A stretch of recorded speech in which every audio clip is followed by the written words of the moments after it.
หลังจากนั้นเวลา6 โมงถึง7 โมงเป็นรายการเสียงธรรมแสงอรุณดำเนินรายการโดยท่านพระครูชลทานพิทักษ์เจ้าวาดวัดแม่ห้องไคร้อำเภอดอยสะเก็ดจังหวัดเชียงใหม่ทุกวันศุกร์เวลา6 โมงถึง7 โมงต่อไปนี้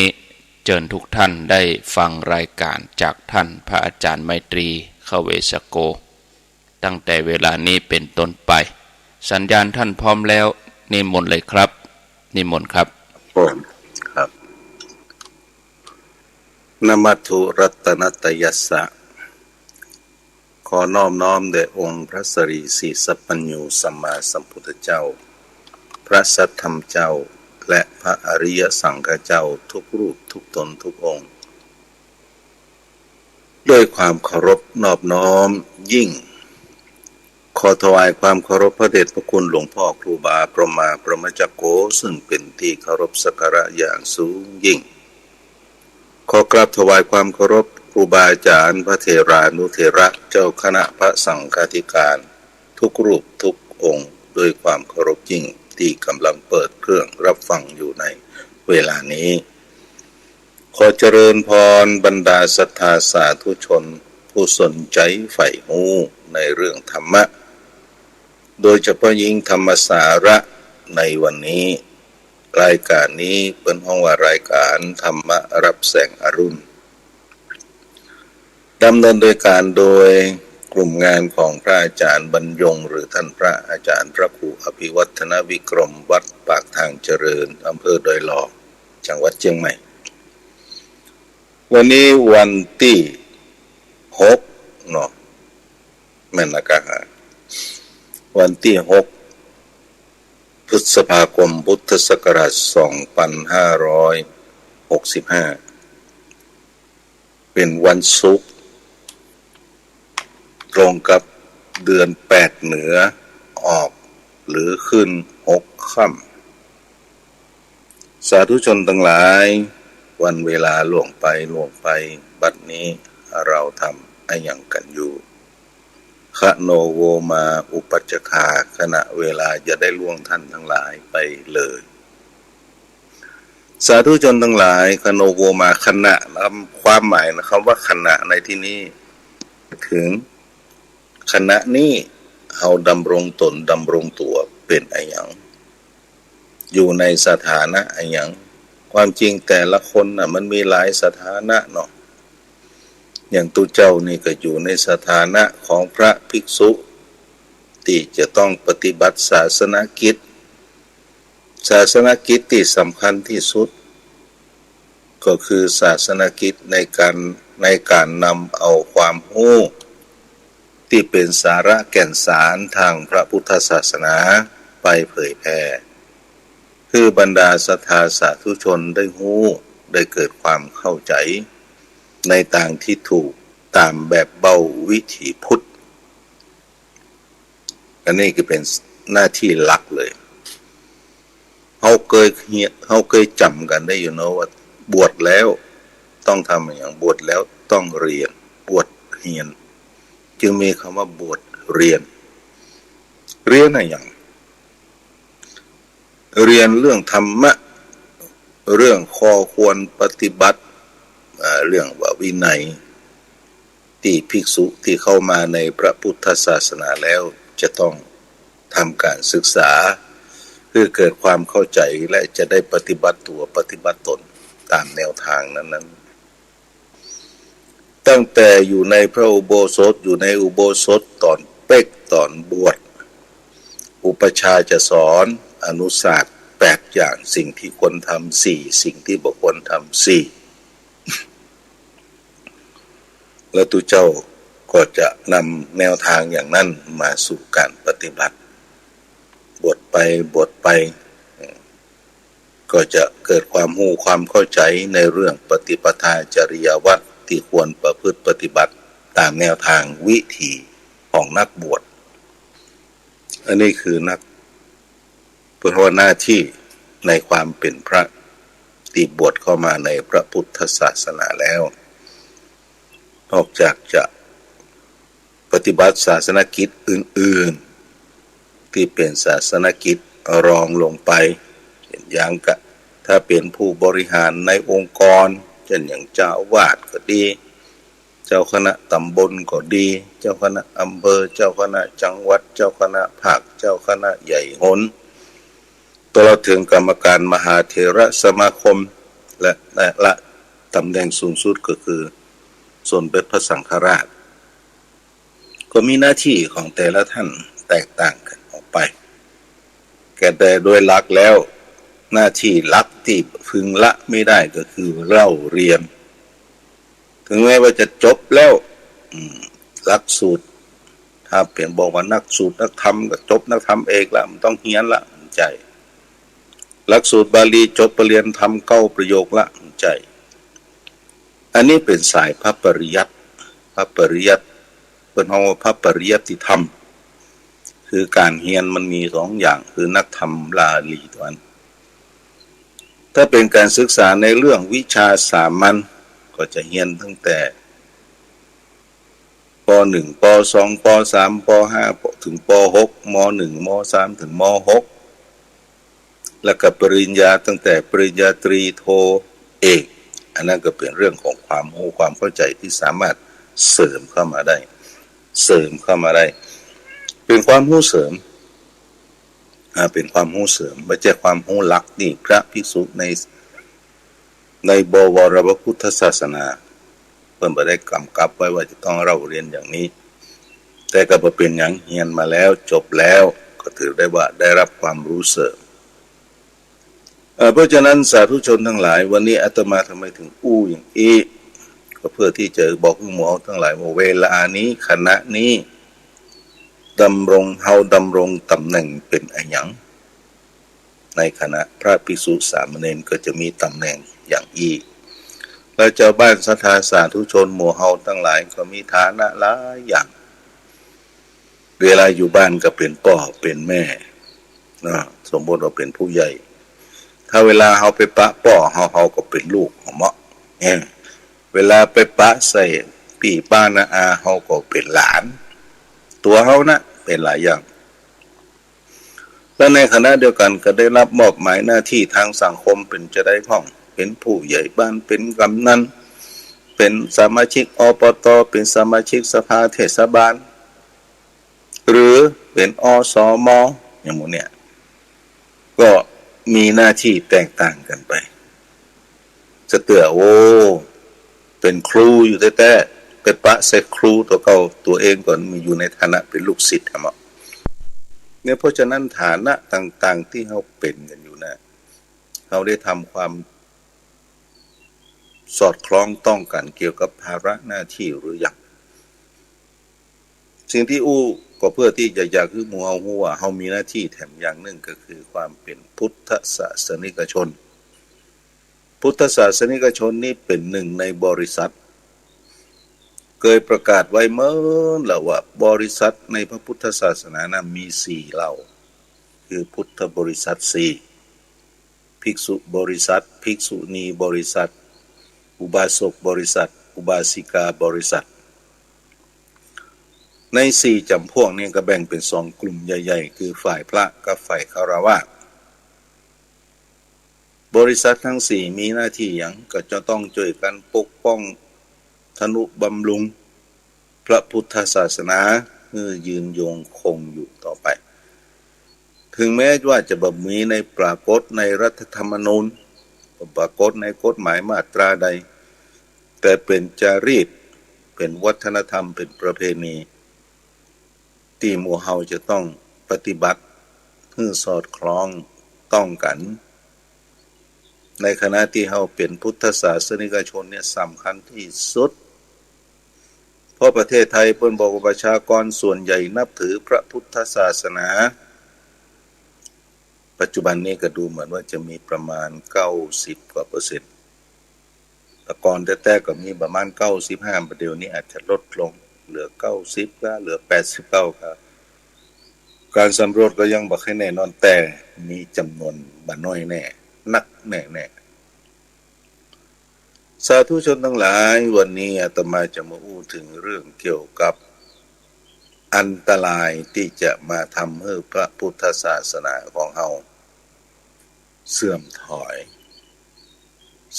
ความจริงแล้วคำว่าพระพุทธศาสนานะมันมีหลายอย่างเป็นองค์ประกอบ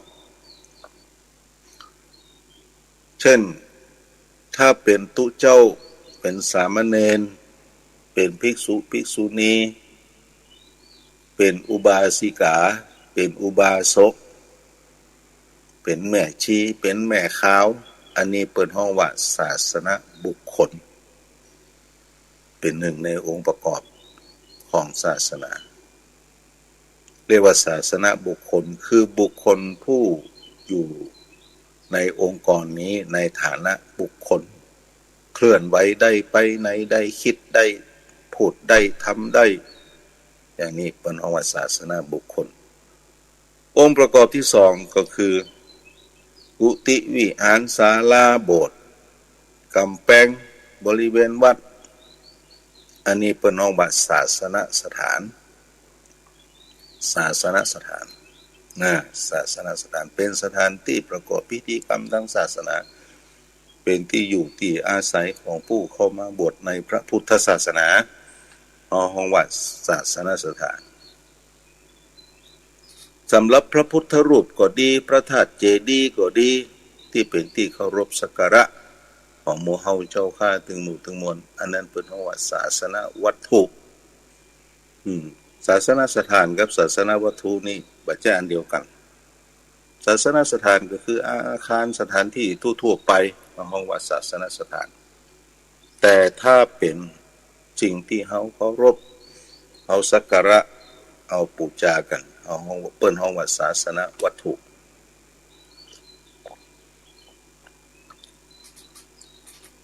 สิ่งเหล่านี้ยังเป็นความสำคัญรองลงไปบ่ว่าจะเป็นศาสนบุคคลหรือศาสนวัตถุหรือศาสนสถานก็ถือว่าเป็นเครื่องรองลงไปองค์ประกอบที่สำคัญของศาสนาพุทธเฮาก็คือศาสนธรรมศาสนธรรมคำสอนขององค์สมเด็จพระสัมมาสัมพุทธเจ้าซึ่งถูกจารึกไว้เป็นคัมภีร์ใหญ่ที่ฮ้องว่าพระไตรปิฎกพระไตรปิฎกฮู้กันแล้วเนาะว่าแบ่งเป็น3หมวดใหญ่ๆคือพระหมวด1ก็บทแรกก็คือพระวินัยปิฎกหมวดที่2ก็คือพระสุตตันตปิฎกหรือว่าพระสูตรและหมวดที่3ก็คือพระอภิธรรมปิฎกใน3หมวดนี้รวมแล้วมี45เล่มใน45เล่มก็มีอรรถกถามีคำอธิบายเกี่ยวกับเรื่องราวต่างๆตั้งแต่พระวินัยพระสูตรและพระอภิธรรมพระวินัยก็คือข้อบัญญัติเกี่ยวกับเรื่องราวต่างๆทั้งของพระภิกษุและของภิกษุณีที่จะต้องประพฤติปฏิบัติกันถึงวันนี้เราอาจจะมีความเข้าใจว่าตุเจ้านะมีศีล227มาใจความจริงแล้วมันใจมีมากกว่านั้นมันเป็นอภิสมาจารและมีพระวินัยนอกพระไตรปิฎกนักอยู่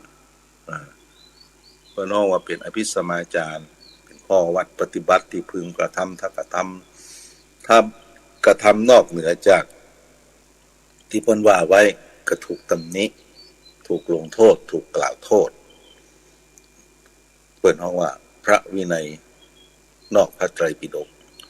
ที่บ่ได้บรรจุไว้แต่ก็บรรจุไว้เหมือนกันนะความจริงแล้วแต่บ่ได้บัญญัติว่าเป็นพระวินัยข้อห้ามเด็ดขาดมันเป็นลักษณะของอภิสมาจารของภิกษุณีก็เหมือนกันภิกษุณีนี่จะหนักกว่าเบิ่นหน่อย311ข้อประมาณนั้นอันนี้คือเรื่องของพระวินัย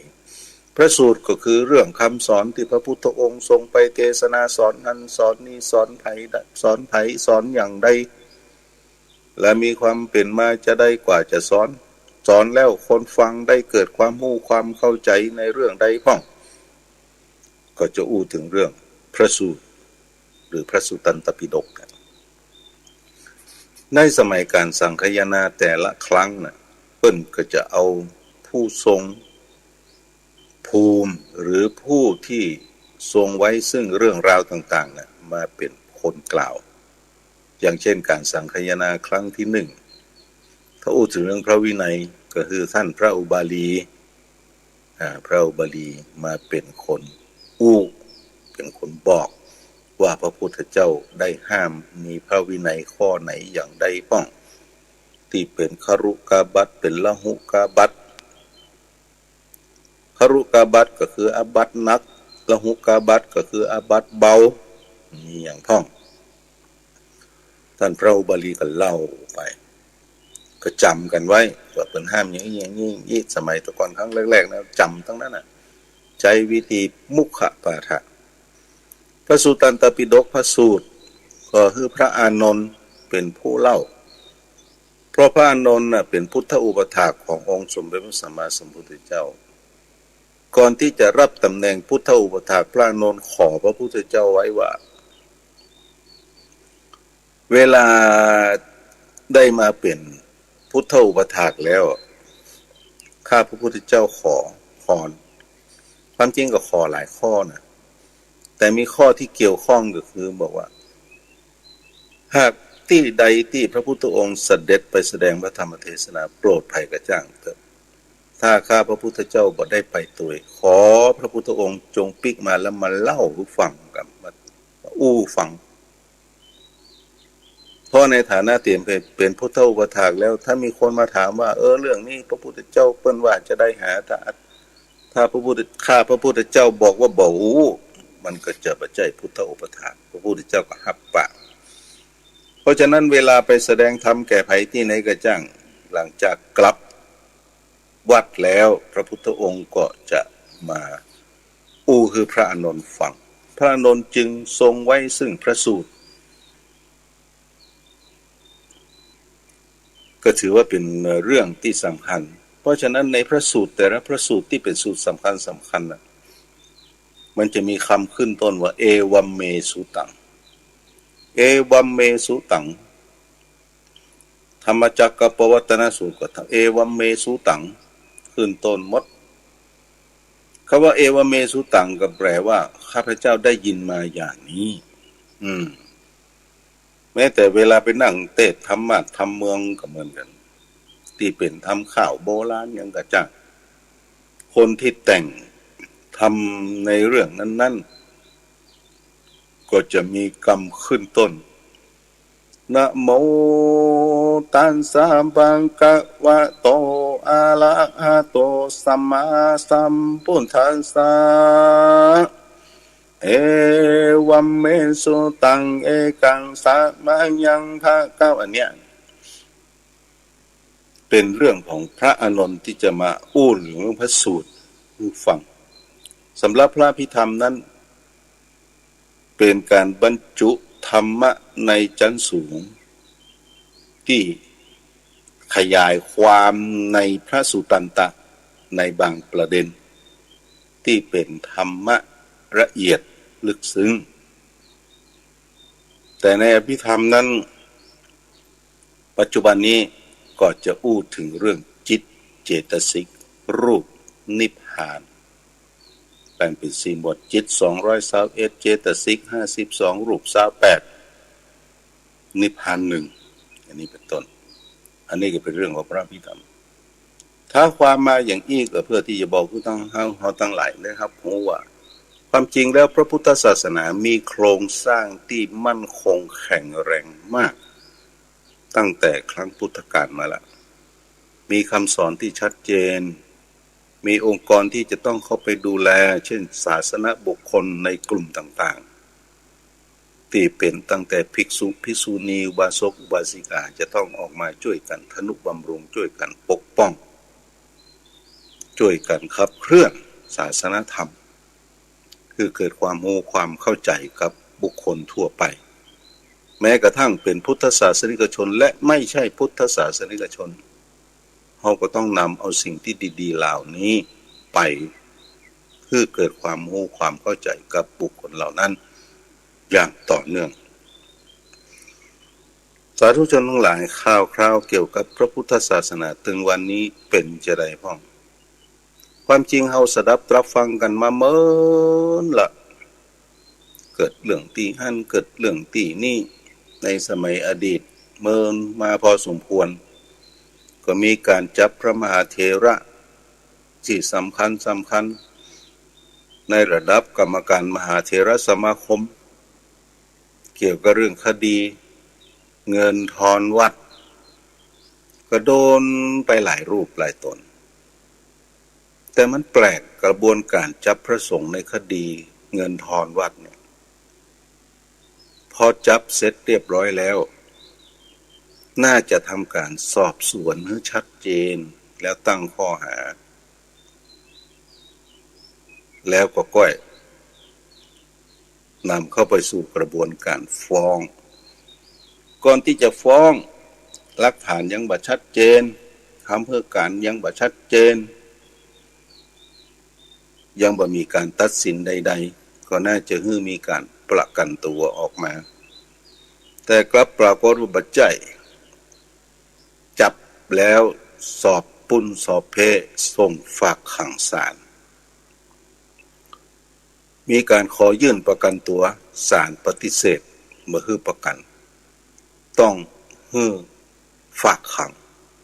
เมื่อฝากขังก็คือต้องเอาไปขังในคุกจะเอาไปตึงผ้าเหลืองก็ตึงใจจะต้องเปลี่ยนเพศจากพระไปเปลี่ยนคฤหัสถ์คือเปลื้องผ้าเหลืองออกและนุ่งแบบคฤหัสถ์เข้าไปก็มีข้อตกลงว่าให้นุ่งขาวห่มขาวเนาะก็ได้อยู่เข้าไปในห้องขังอยู่ในคุกก็มีความพยายามหลายครั้งในการขอประกันแต่ก็ได้รับการปฏิเสธจนมันสุกงอมเต็มที่ก็คือประกันออกมาแต่เป็นจะได้ในสถานการณ์อย่างนั้นเอากูฮู้ว่าพระเหล่านั้นเปลี่ยนเพศไปละในความรู้สึกความจริงพระภิกษุเนี่ยการที่ขาดจากผ้าเหลืองบ่ได้หมายถึงว่าขาดจากสมณเพศถ้าหากเจ้าตัวบ่ยินยอมพร้อมใจในการที่จะทำการลาสิกขาด้วยการเปล่งวาจามาเนอะ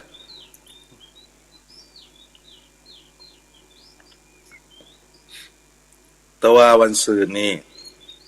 วัดสุทัศน์เทพวนารามซึ่งเป็นพระอารามหลวงแล้วก็ดูเหมือนพระสังฆธิการในวัดถูก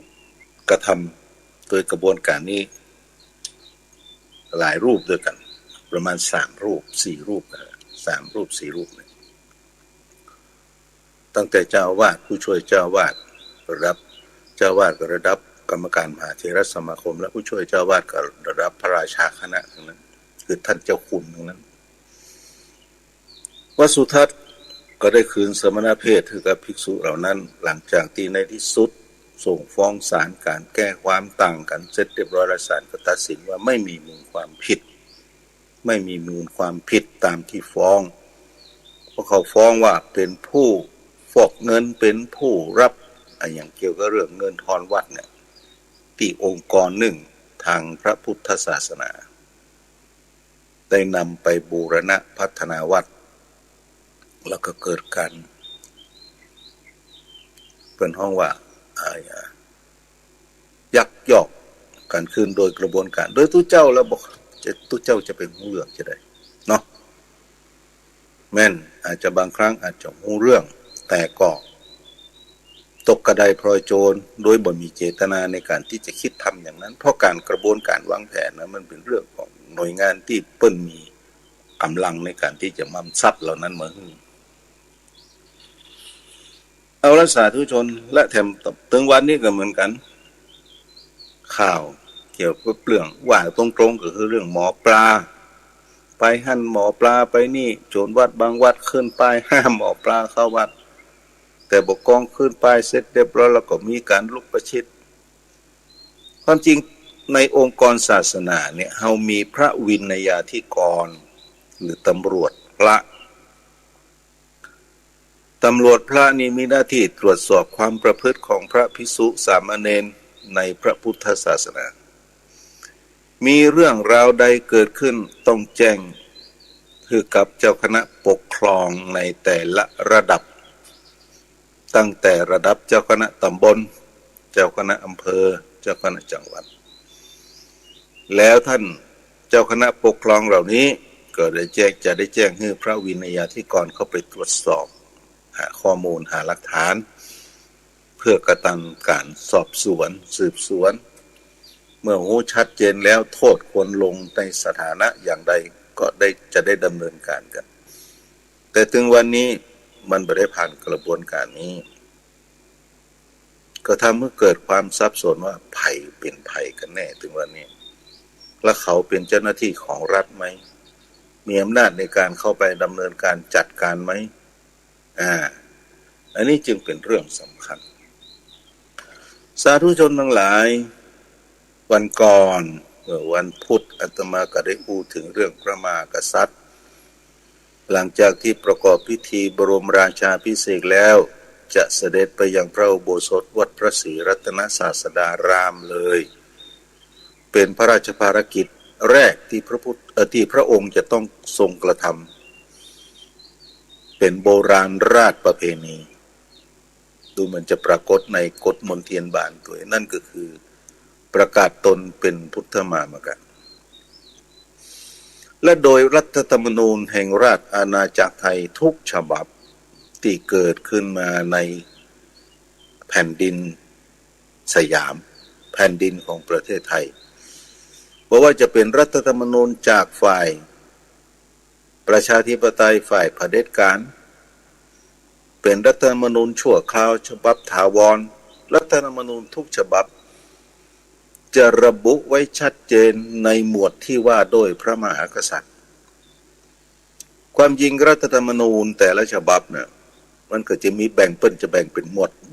ดไปหมวดที่หนึ่งบททั่วไปก็จะอู้ถึงเรื่องอาณาเขตของไทยจะแบ่งแยกไม่ได้อย่างในประเทศเขาชื่อว่าประเทศไทยอย่างนี้หมวดที่หนึ่งหมวดที่สองจะอู้ถึงเรื่องพระมหากษัตริย์เลยหมวดที่สองพระมหากษัตริย์จะเริ่มตั้งแต่มาตรา6เพราะบททั่วไปนี่มันจะมี5มาตราด้วยกัน5มาตราด้วยกันหมวดที่สองพระมหากษัตริย์นี่เอาก็ฮู้กันเลยว่าหมวดที่เดียวกันหมวดที่1บททั่วไปประเทศไทยเป็นราชอาณาจักรอันหนึ่งอันเดียวกันจะแบ่งแยกไม่ได้อันนี้มันเป็นข้อความกระด้างละต้องมีทุกฉบับประเทศไทยมีการปกครองในระบบมาตรา2ประเทศไทยมีการปกครองระบอบประชาธิปไตยมีพระมหากษัตริย์ทรงเป็นประมุข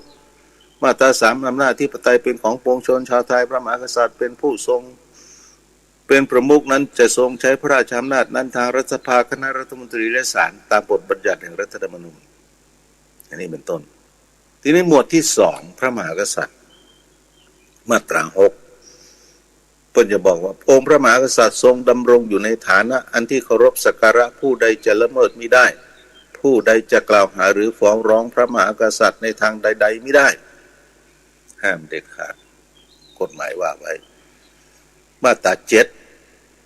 า7พระมหากษัตริย์ทรงเป็นพุทธมามกะและทรงเป็นอัครศาสนูปถัมภกสาธุชนทั้งหลายข้อความนี้มี2ประการมี2ความหมายพระมหากษัตริย์ทรงเป็นพุทธมามกะนี้ชัดเจนตรงที่ว่าเป็นชาวพุทธแน่นอนนับถือศาสนาพุทธแน่นอนพุทธมามกะแปลว่าผู้เข้าใกล้พระพุทธศาสนาเป็นผู้เข้าใกล้พระพุทธเจ้าพุทธมามกะเป็นผู้เข้าใกล้พระพุทธเจ้าในส่วนที่2ที่กฎหมายว่าไว้ก็คือทรงเป็นอัครศาสนูปถัมภก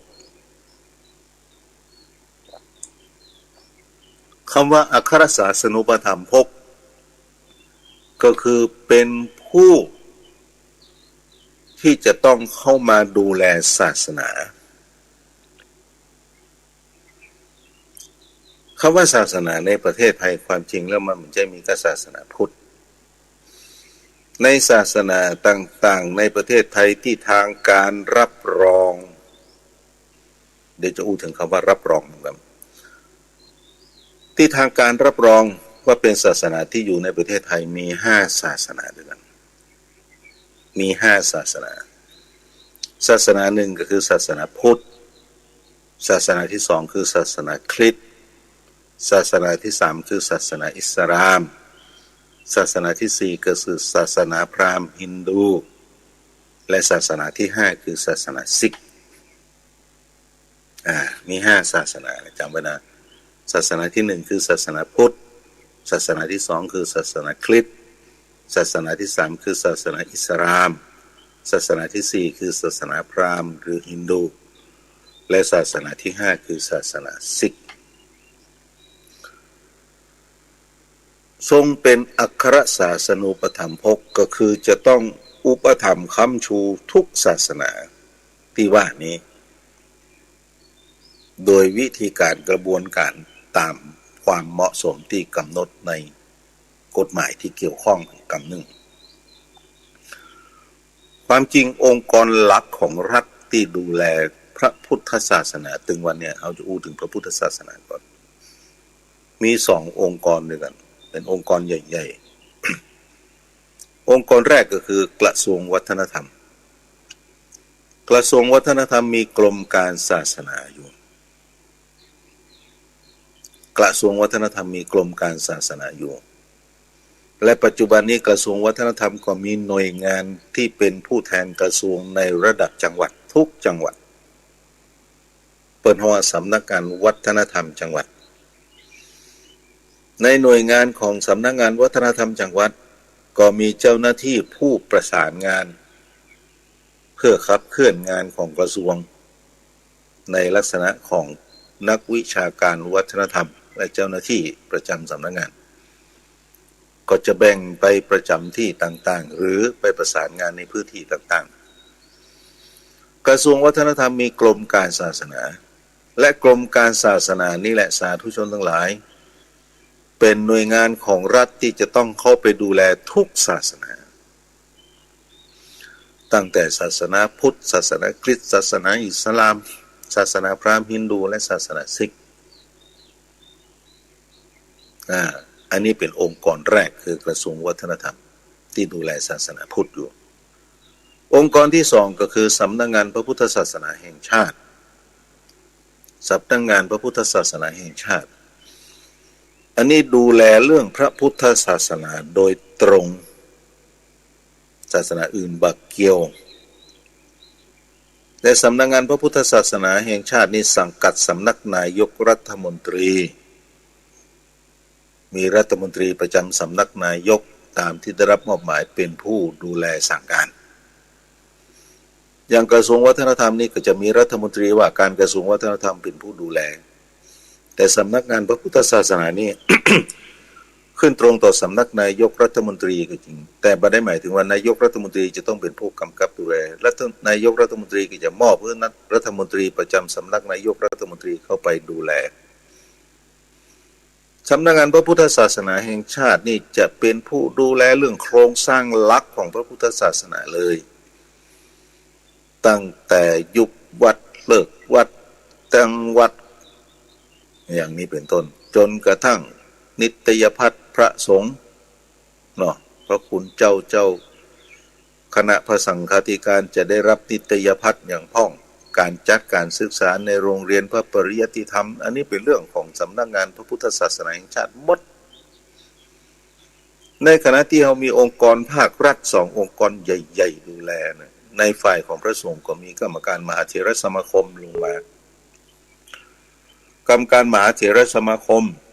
ลงมาก็จะเป็นเจ้าคณะใหญ่โหนลงมาเป็นเจ้าคณะภาคลงมาก็จะเป็นเจ้าคณะจังหวัดลงมาก็จะเป็นเจ้าคณะอำเภอลงมาเป็นเจ้าคณะตำบลและเจ้าอาวาสเรื่องราวต่างๆที่เกิดขึ้นก็จะมีการตั้งคณะทำงานเพื่อคอยประคับประคองงานพระศาสนาอย่างที่อาตมาว่าพระวินัยธิกรหรือตำรวจพระจะต้องเป็นผู้ดูแลสอดส่องอันนี้เป็นสาระสำคัญสาธุชนทั้งหลายภัยในพระพุทธศาสนาถึงวันที่มันกำลังคุกคามเราถึงวันนี้แบ่งออกเป็น2กลุ่มใหญ่ๆกลุ่มหนึ่งเป็นภัยจากภายนอกกลุ่มที่2เป็นภัยจากภายในภัยจากภายนอกเอาฮู้กันอยู่เนาะก ก็มาจากองค์กรอื่นๆที่หวังจะมุ่งทำลายพระพุทธศาสนาให้สูญไปจากแผ่นดินไทยเพราะประเทศไทยนี่เป็นประเทศที่มีความมั่นคงทางพระพุทธศาสนาที่มีความมั่นคงสูงแห่งหนึ่งนี่คือภัยจากภายนอกแล้วก็มีความพยายามหลายอย่างมีความพยายามหลายอย่างถ้าจะอู้ถึงเรื่องความพยายามจากปัจจัยภายนอกนี่อู้กันทั้งวันกับหมูจักจบเพราะถึงวันนี้ก็คุกคามเข้ามาอยู่ติ๊กครอบคลุมเข้ามาอย่างที่หมู่เฮาเขาบัดทันระวังตัวได้ซ้ำไปภัยที่สองคือภัยจากภายใน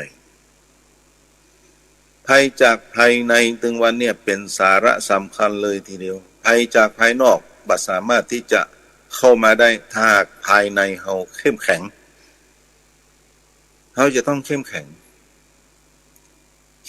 ในที่นี้ก็คือศาสนาบุคคลที่มีหน้าที่ปกป้องมีหน้าที่ทำนุบำรุงเนี่ยจะต้องออกมาช่วยกันอย่าไปคิดว่าธุระไม่ใช่อย่าไปคิดว่าไม่ใช่เรื่องของกูไม่ใช่ว่าจะไปอู้ว่าประเทศไทยไปจะมีหาคนเดียวถ้าคิดอย่างนี้ประเทศล้มเหลวเฮาคือหนึ่งในนั้นที่จะต้องออกมาช่วยกันปกป้องช่วยกันทำนุบำรุงพระพุทธศาสนาภัยจากภายในนี้สำคัญนะสำคัญที่สุดก็คือพระพุทธศาสนานี้มันมีทั่วทุกภูมิภาคของประเทศและศาสนานี่ก็มีคนนับถือเป็นจำนวนสูงอันดับหนึ่ง90%อย่างที่อาตมาว่าแต่บุคคลเหล่านั้นเขาได้เกิดความรู้ความเข้าใจในเรื่องหลักธรรมคำสอนของพระพุทธศาสนามากน้อยแค่ไหนอย่างใดอาตมาบ่ได้หมายถึงเฉพาะอุบาสกอุบาสิกานะหมายถึงพระภิกษุโดยเช่นเดียวกันถึงวันนี้มีการบวชกันง่ายกันเกินไปใครบวชก็บวชมาบอกเจ้าอาวาสเถอะมาบอกพระอุปัชฌาย์จะบวชวันนั้นจะบวชวันนี้บางครั้งเวลาเข้าไปบวชในอุโบสถต้องกำขอบวชยังบ่ได้เถื่อต้องอ่านเอาแล้วเวลาอุปัชฌาย์บอกอนุศาสตร์8ก็ฟังพ่องบ่ฟังหลายบวชกันเป็นจะได้เพราะฮีดหอยบ่เก่านะมันเป็นฮีดหอยที่ดีนะคนไทยเฮาที่เป็นปอดจายอายุ20 ปีขึ้นไปจะต้องบวชอันนี้เป็นเรื่องที่ดีแต่บวชแล้วได้อย่างด้วยความตั้งใจไหมบวชคือพ่อคือแม่บางคนบวช7 วันบางคนบวช15 วันบางคนบวช1 เดือนบวชแล้วอย่างพ่องบวชแล้วอยู่เฉยๆบวชแล้วเฮียนก่อนมีการอบรมบ่มนิสัยก่อนมีการฝึกฝนให้เกิดความรู้ความเข้าใจในเรื่องของความเป็นพระพุทธศาสนาก่อนบางที่ชื่นชมที่เปิ้นทำดีบางที่ชื่นชมที่เปิ้นทำและทำได้ดีแต่บางที่โอ้โหบวชมาแล้วก็อยู่เฉยๆบางครั้งก็เคยถามท่านบวชแล้วได้อย่างพ่อบ่ได้อย่างสิ่งที่ได้ก็คือหันตุเจ้าพระเนนในวัดนี้เป็นจะอันเป็นจะอี้แล้วเวลาซิกออกไปแล้วเป็นจะไดแทนที่จะเป็นกระบอกเสียงเป็นกำลังลักในการที่จะออกมาปกป้องคือความรู้ความเข้าใจกลับกลายเป็นฝ่ายมาทำลายเพราะเพราะคนภายในเฮาเนี่ยขาดกระบวนการในการจัดเรื่องอย่างนี้บวชแล้วบวชเฉยๆบางก็ไม่ใช่ว่าคนบวชใหม่นะบวชเก่าก็เหมือนกันบางต้นก็บวชไปไม่ได้ทำอย่างที่มันเป็นสาระแก่นสารเกี่ยวกับเรื่องความเป็นภิกษุบริษัทเลยในสมัยครั้งพุทธกาลเนาะสมัยแต่ก่อนแล้วตั้งแต่สมัยพระเจ้าอโศกพระเจ้าอโศกนี่ทรงใส่ศรัทธาในพระพุทธศาสนาสูงมาก สร้างเสาศิลาจารึกเปิ้นบอกดูเหมือนว่าสร้างถึง 84,000 เสาเอาไว้ในประเทศอินเดียประเทศชมพูทวีปในสมัยนั้นตอนนี้อาจจะอยู่ในประเทศต่างๆที่กระจายออกไปพระเจ้าอโศกนี่เอาตู้เจ้ามาสอบหรอกที่บวชตอนนั้นเดียรถีมันมาบวชนะบวชปลอมปนเข้ามาพวกเดียรถีก็คือพวกนอกรีดนะบวชแล้วบอกว่ามันสบายนี่มันไม่ได้ต้องบ้านบ่ต้องเจ้าเข้าบ่ต้องซื้อสบายญาติโยมประถมคำชูดูแลอย่างดีมันเป็นความเจริญรุ่งเรืองพระเจ้าอโศกเอาทุเจ้ามันนั้นมาสอบแล้วก็เอาซึกไปถึง 68,000 ถึง 80,000 รูปก็ซึกไปเลยเพราะบ่เข้าเกณฑ์บ่ฮู้เรื่องบวชแล้วได้อย่างห้องบ่ฮู้เรื่องในประเทศไทยเฮาก็เหมือนกันในสมัยกรุงศรีอยุธยาสมเด็จพระนารายณ์มหาราชตอนนั้นพระพุทธศาสนาการรุ่งเรืองที่สุดพระนารายณ์มหาราชนี่โอ้โหทรงทนุบำรุงพระพุทธศาสนาอย่างมากเลยทีเดียวเมื่อเป็นอย่างนั้นก็พระนารายณ์ก็เอาทุกเจ้ามาสอบชายบาไผบาพานเกณฑ์เอาซิกอันเนี้ยที่เปิ้นทำกันแม้กระทั่งพระเจ้ากรุงธนบุรีก็เอาตู้เจ้าซิกหลายตน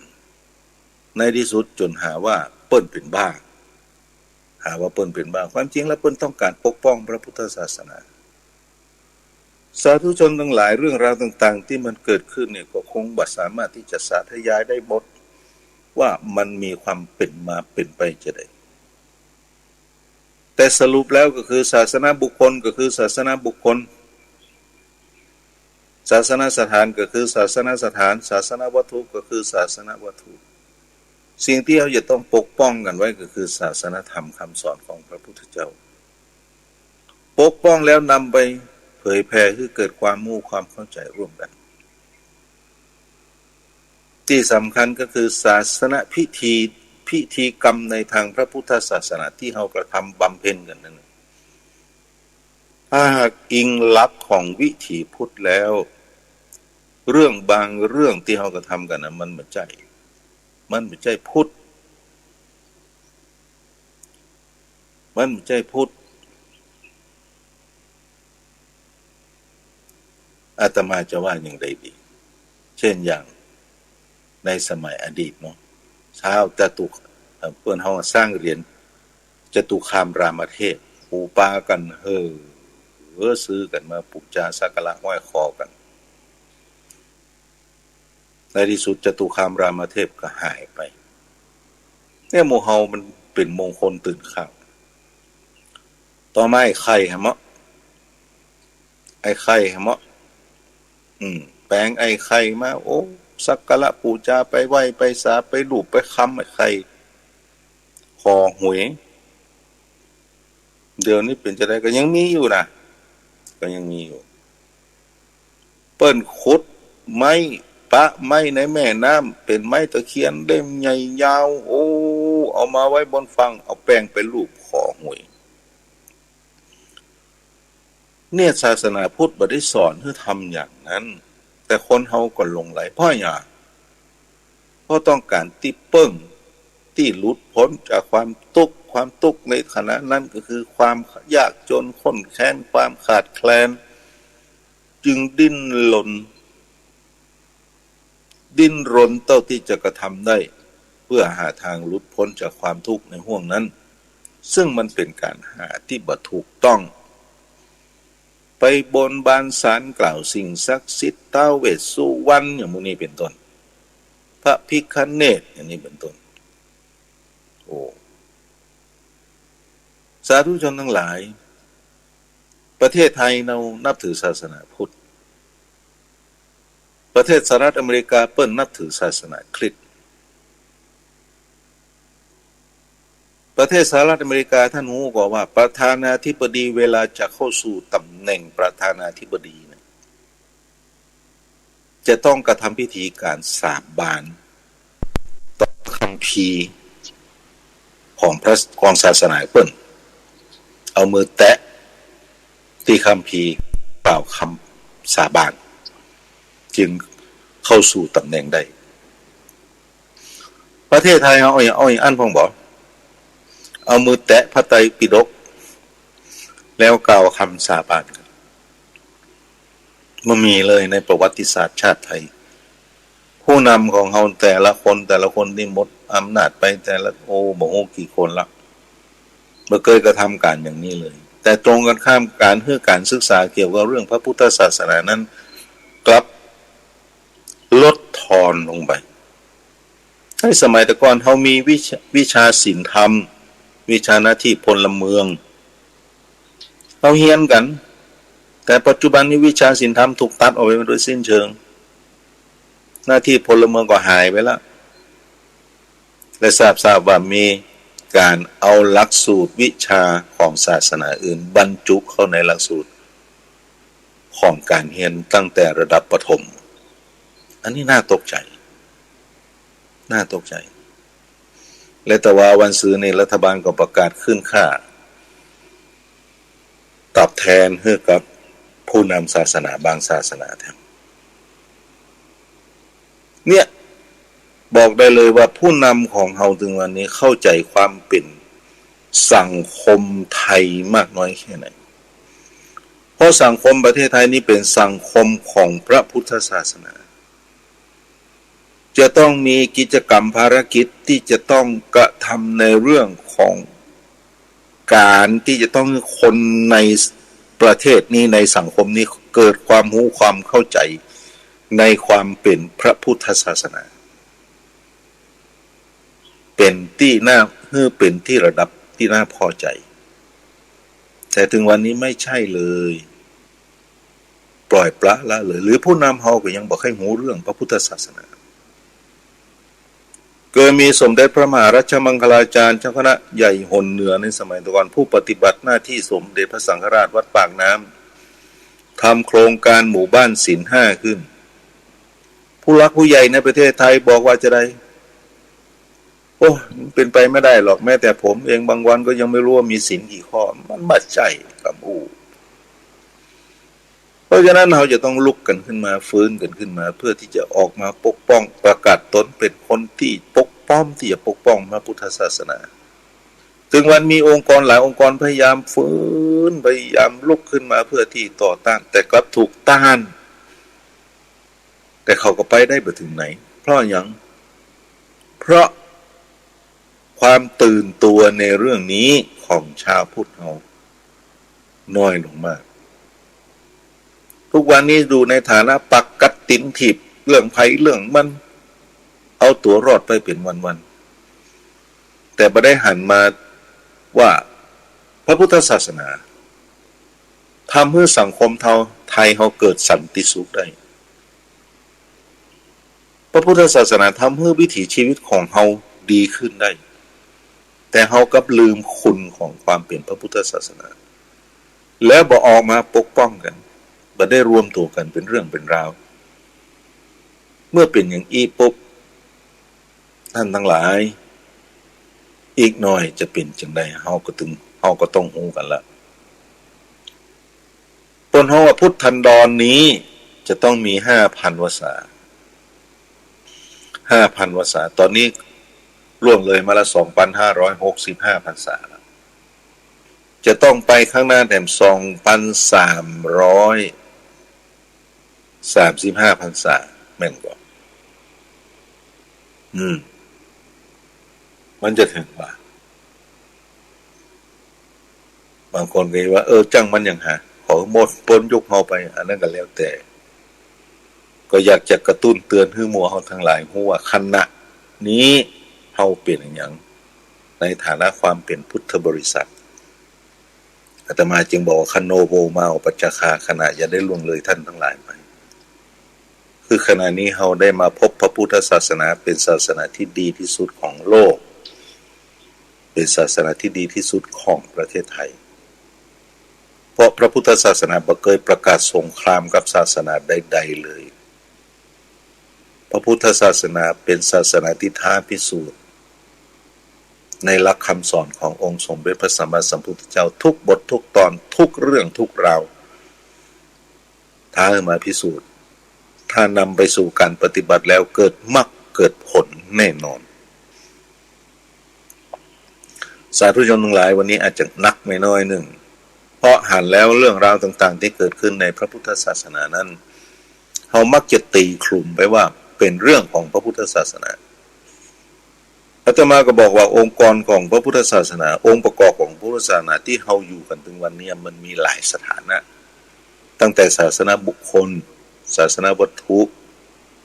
ศาสนสถานและศาสนธรรมโดยหลักแล้วคือศาสนธรรมยังคงอยู่อย่างมั่นคงพร้อมที่จะได้รับการพิสูจน์ในการปฏิบัติแต่เรื่องของศาสนาบุคคลมันก็ต้องมีพ้องโดยเฉพาะอย่างยิ่งตุเจ้าพระเนรเฮานั้นยังเป็นพระเสขะอยู่พระเสขะคือผู้ที่จะต้องศึกษาอยู่พระแบ่งเป็นสองส่วนเนาะพระเสขะสองพระอาเสขะพระเสขะพระที่ยังไม่ได้บรรลุมรรคผลใดๆจะต้องศึกษาเราเรียนต่อไปเรื่อยๆปฏิบัติไปเรื่อยๆเป็นพระเสขะย่อมมีการล่วงละเมิดในศีลจารวัตรแต่ก็โดยวิธีการก็คือต้องปรับปรุงแก้ไขกันไปสำหรับพระอาเสขะนั้นหมายถึงพระอริยะทั้งหลายที่จบแล้วเรียนรู้แล้วปฏิบัติหลุดพ้นแล้วถึงวันนี้เราจะเหลือแต่พระเสขะก็ช่วยกันประคับประคองตักเตือนกันไปพระพุทธศาสนาจึงจะก้าวเข้าไปสู่ความเป็นศาสนาประจำจิตประจำใจประจำชาติประจำครอบครัวประจำสังคมและเกิดคุณูปการต่อผู้ปฏิบัติได้อย่างบ่ต้องสงสัยสาธุชนทั้งหลายวันนี้คงบ่ได้มีโอกาสเปิดสายเนาะเพื่อที่จะให้หมู่เฮาได้แลกเปลี่ยนกันเพราะบ่ได้อู้เรื่องธรรมะสาระเท่าใดแต่เป็นเรื่องของเป็นการเตือนสติของความเป็นที่หมู่เฮาจะต้องออกมาช่วยกันปกป้องนั่นคือภัยของพระพุทธศาสนาที่กำลังคุกคามเข้ามาในรูปแบบต่างๆตื่นตัวกันนะฮะตื่นตัวกันแล้ววันหน้าก็ค่อยอู้เรื่องของธรรมะสาระที่เจอหมู่เฮาได้เข้าใจร่วมกันเพื่อนำไปสู่การปฏิบัติต่อไปเอาละบัดนี้ก็ถึงเวลา 5:59 นาทีในเวลาที่อาตมาได้รับผิดชอบในวันศุกร์นี้ก็คงต้องขอนำรายการนี้จากหมู่ของเจ้าภาพทั้งหลายไปก่อนมอบคืนเวลากับทางสถานีหลักต่อไปก็ขอทุกท่านอยู่ดีมีสุขมีอายุวันโนสุขังปะลังเพื่อที่จะมาปกป้องพระพุทธศาสนาสืบสานทำนุบำรุงกันต่อไปเพื่อเจริญไปตัวเองเนอะจัตตารโอธรรมาวัฏันติอายุวันโนสุขัง